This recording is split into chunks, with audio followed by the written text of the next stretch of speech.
everybody. I'm Rick Warren, and welcome back to our fourth day in our 48-day journey of how God wants to help you become all He wants you to be through His family, the church. And I want to begin with a verse you may have not read in a long time. The book of Romans, chapter 12, verse 5 says this: "We are all members of one body, and we belong to each other."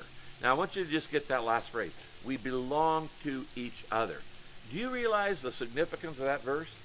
That if you claim to be a follower of Jesus Christ, you claim to have a spiritual connection to God, that everybody else who's in God's family is connected to you. You belong to them and they belong to you. In other words, you not only belong to Jesus, you belong to me.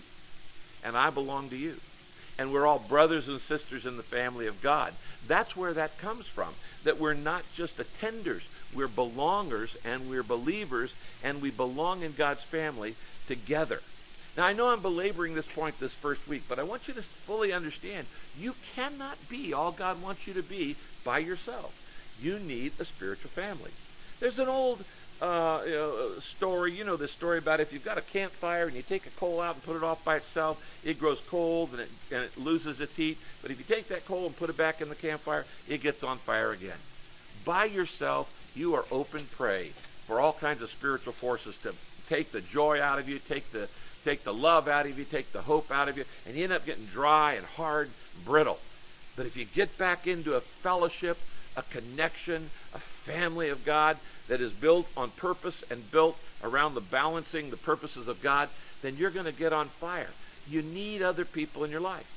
If you've been trying to be a lone range believer, you're not nearly as smart as you think you are.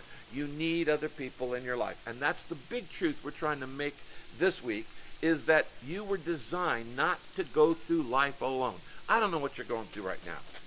Maybe you're going through a difficult time financially, or maybe a health problem, or maybe you're going through a relational problem. You got a conflict going on. Whatever it is, you need other people in your life. James 5:16 says this: "Confess your faults one to another according to each other, and thereby you will be healed."